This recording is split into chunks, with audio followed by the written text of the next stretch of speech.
যার বিরুদ্ধে 18টা মামলা, সে কিভাবে বাইরে থাকলো সেই প্রশ্ন আপনি তাদেরকে করেন। 18টা যার মামলা, তার দায় কি শুধু পুলিশ নেবে বা র্যাব নেবে? আমি দায় নিবো না। আমার কাজ হচ্ছে যখন অপরাধ করবো না, আমি অপরাধী পেয়ে যাবো, তখন আমি তাদের গ্রেফতার করবো। আটক তো নিত্যই হচ্ছে। 18টা মামলা মানে কি? তার মধ্যে আটক হয়েছে বলে তো 18টা মামলা তারা।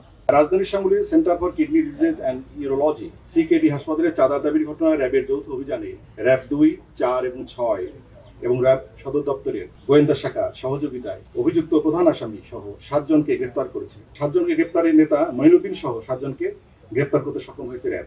গ্রেফতারকৃতরা হলেন মঈনুদ্দিন মঈন, মোহাম্মদ লিটন মিয়া, মোহাম্মদ সুমন, মোহাম্মদ শাওন, স্বপন কাজী, মোহাম্মদ ফালান, রুবেল। জানা যায় মঈন এবং তার সহযোগীরা দীর্ঘদিন ধরে 5 লক্ষ টাকা দাবি করে আসছিল।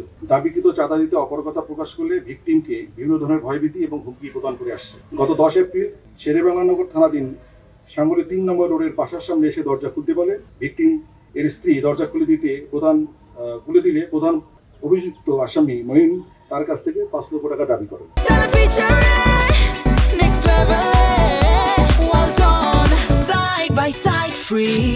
চাঁদা না দিলে তারা বিভিন্ন ধরনের ক্ষয়ক্ষতি করার হুমকি প্রদান করেন। পরবর্তীতে টাকা দিতে অস্বীকার করলে উচ্ছৃঙ্খল জনতা সহ বিশৃঙ্খলা সৃষ্টির চেষ্টা করে। তারা হাসপাতালের সামনে অবস্থান করে উচ্ছৃঙ্খল আচরণ করে, উচ্চস্বরে স্লোগান, চাঁদাবাজি, গালাগালি এবং পরিবেশকে অস্থিতিশীল করার অপচেষ্টা চালায়। উক্ত ঘটনার সামাজিক যোগাযোগ মাধ্যম এবং প্রিন্ট মিডিয়ায় চাঞ্চল্যের সৃষ্টি হয়।